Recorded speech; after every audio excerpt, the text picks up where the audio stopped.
ஹைதராபாத் அணிக்கு எதிரான போட்டியில் அதிவேக அரை சதம் விளாசியது குறித்து நட்சத்திர இளம் வீரர் ரஜத் படிதர் கருத்து தெரிவித்துள்ளார். ஐபிஎல் தொடரின் ஹைதராபாத் அணிக்கு எதிரான போட்டியில் 35 ரன்கள் வித்தியாசத்தில் ஆர்சிபி அணி அபார வெற்றியை பெற்றுள்ளது. இந்த போட்டியின் வென்றதன் மூலமாக ஆர்சிபி அணி நடப்பு ஐபிஎல் தொடரில் 2வது வெற்றியை பெற்றுள்ளது.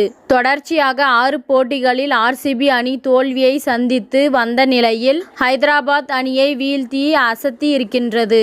இந்த வெற்றிக்கு ஆர்சிபி அணியின் இளம் வீரர் ரஜத் படிதர் முக்கிய காரணமாக அமைந்துள்ளார். ஏனென்றால் பவர் பிளேவுக்கு பின் ஹைதராபாத் அணி கேப்டன் கமின்ஸ் பிட்சில் ஸ்லோயர் பந்துகளை எடுபடுவதை அறிந்து ஸ்பின்னர்களை அட்டாக்கில் கொண்டு வந்தார். இதனால் விராட் கோலியால் விரைவாக ரன்கள் சேர்க்க முடியாமல் திணறி வந்தார். அப்போது களம் புகுந்த ஆர்சிபி அணியின் இளம் வீரர் ரஜத் படிதர் 19 பந்துகளில் அரை சதத்தை விளாசினார்.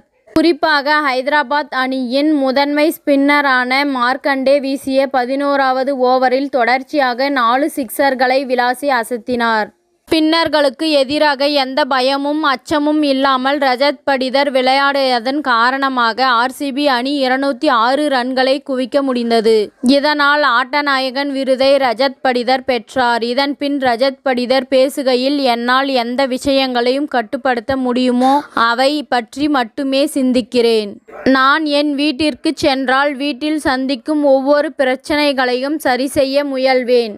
அப்படிதான் பேட்டிங்கிலும் விளையாடுகிறேன். எப்போது பேட்டிங் இலக்கத்துடன் விளையாடவே விரும்புகிறேன். ஸ்பின்னர்களுக்கு எதிராக எந்த திட்டமும் இல்லாமல் தான் களமிறங்கினேன். ஒவ்வொரு பவுலருக்கும் எதிராகவும் சிறந்த பேட்டிங்கை விளையாட வேண்டும் என்பதே எண்ணமாக இருந்தது என்று தெரிவித்துள்ளார்.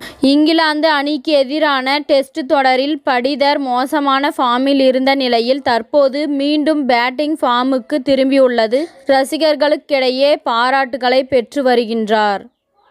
இத்துடன் இந்த செய்தி முடிவடைகின்றது. நன்றி, வணக்கம். மீண்டும் அடுத்த வீடியோவில் சந்திப்போம். மேலும் இதுபோன்ற சுவாரஸ்யமான தகவல்களை அறிய தமிழ் சிறை சேனலை சப்ஸ்கிரைப் பண்ணுங்க, ஷேர் பண்ணுங்க, லைக் பண்ணுங்க மற்றும் கமெண்ட் பண்ணுங்க.